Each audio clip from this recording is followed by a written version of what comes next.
Today on Theory of Simple, we're going to make a lectin-free salsa, and we're going to take a garden harvest of this and turn it into a lectin-free tomato salsa. Hi guys, it's Eunice from Theory of Simple, and today's video is how to make a lectin-free salsa. And for those of you who don't know what lectins are, I'm going to explain a little bit about this in my video today, so stay with me. Hi guys, so I want to just talk a little bit about lectins, and I want to preface this first by saying I'm not a doctor and I don't play one on YouTube, but I do have an autoimmune condition and I've had it for a number of years, and I've done a lot of research on what causes me to have some of the flares that cause me to have the aches and pains and skin conditions that come along with autoimmune disorders. Autoimmune disorders are inflammations in the body that cause a variety of different symptoms, and they can be anything from skin rashes and eye irritations to irritable bowel and even diabetes and things like that. Inflammation generally is caused because of something in our gut that just isn't processing properly. Sure, a lot of you have heard leaky gut, that type of thing.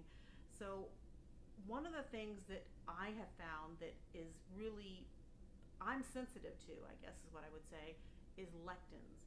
And lectins are found in a lot of fruits and vegetables, and it's mainly the plant's protective program that allows the seeds that are in that plant to be protected from the digestive system, so when they pass through, they will be planted right along with feces that comes out.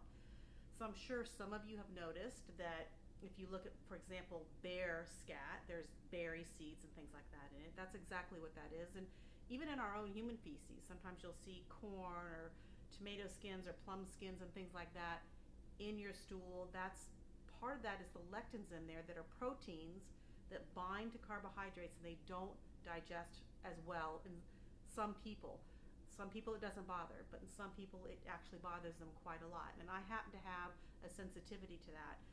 A lot of these vegetables that have it are nightshades, like beans, lentils, potatoes, tomatoes, eggplants, peppers, that type of thing.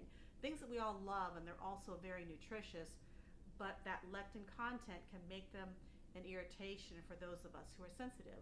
So that's why I created this recipe today. I wanted to show you that you can enjoy some of these wonderful vegetables without having a lot of symptoms of maybe achy joints and stomach or intestinal irritations, that type of thing. So come along with me and see how we make this lectin-free salsa.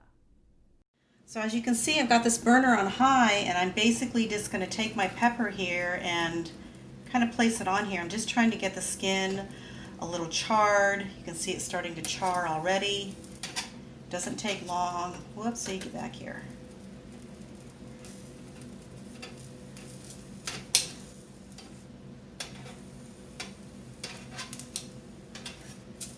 So on the pepper, which you can see is smoking a little bit here, I literally take this and just kind of run it over my electric burner. And if you have a gas burner, even better. You just want to get this charred a little bit here. So you can see it's charred, and that way it'll allow us to peel the skin off, and we'll get the seeds out.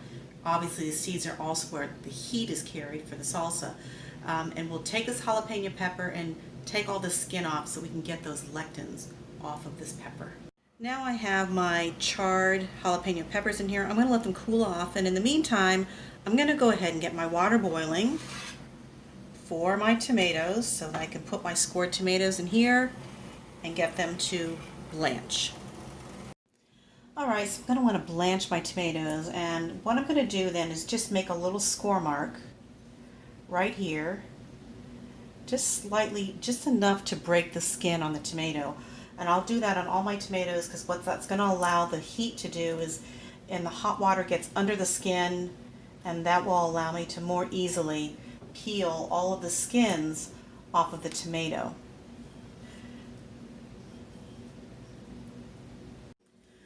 Okay, so now that I've scored my tomatoes, they're ready to go into the hot water to be blanched, but I want to prepare and get my ice ready, my ice water ready, because they're only going to be in there for about 15 seconds, and I need to remove them immediately to cool them down so that they don't cook and become mush. All right, as you can see, my hot water is ready. It's not boiling, but it's really hot, and I'm just going to put these tomatoes in for about 15 seconds. And just be careful, don't splash yourself. It's still pretty hot water. As you can see, my tomatoes here are just in the hot water, and they're ready to come out.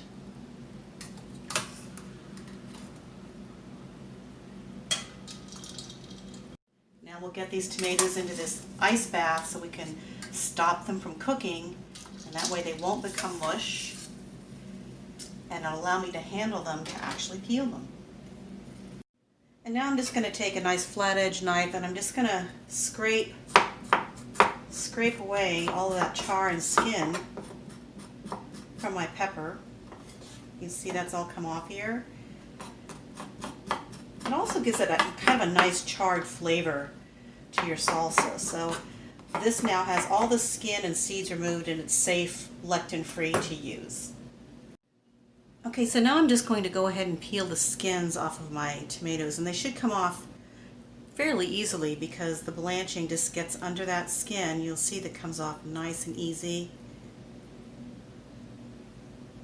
All that skin is off, and then I'm just going to go ahead and cut it in half.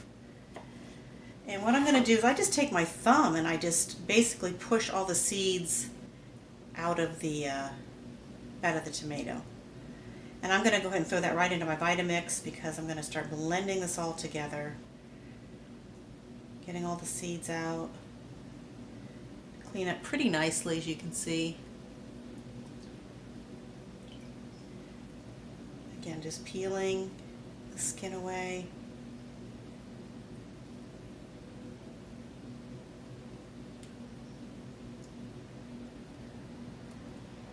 And cutting it in half. And these are cherry tomatoes. And with bigger tomatoes, same thing. You might have to cut it into quarters, but look, those seeds just kind of pop. You can just almost squeeze them right out of the tomato. Into the Vitamix they go.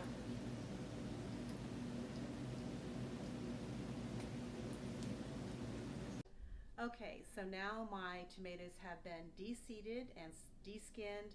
My jalapeno pepper has also been de-seeded and de-skinned. I put them right here into my Vitamix, and I'm going to add the rest of my ingredients to make my salsa.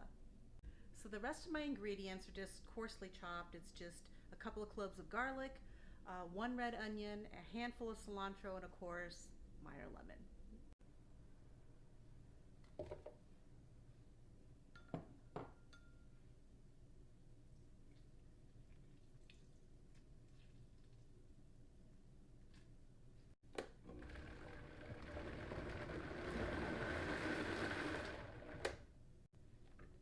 Alright, so you can see it didn't take long. I really just put it on for just a few seconds and it pulsed this into a nice chunky salsa.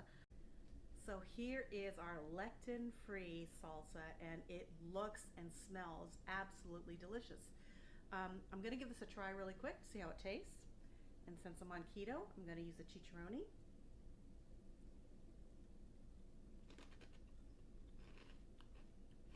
Super fresh. Fresh jalapeno from the garden, fresh onion from the garden, fresh garlic and tomatoes from the garden, and cilantro. It doesn't get any better than this. So I hope you'll give this a try. It's a great way to get these wonderful vegetables into your diet, but still avoid the lectins that can cause inflammation and illness in the body. Let me know how you like it in the comments below. And one thing I just want to leave you with today. I think one of the things we need to do is be grateful to our bodies and grateful for the things that our bodies have done for us every day. And by getting exercise and eating right, we're using our bodies and thanking it. But I also think mentally we need to do that as well. So before you go to sleep tonight, what I'd like you to do is find 3 things in your day that you're grateful for. It could be something as simple as I got a great parking spot at the grocery store or whatever it is. But just find 3 things in your day to be grateful for, and you will see that by doing this regularly, it will transform your life. Thanks for joining me on Theory of Simple, and I'll see you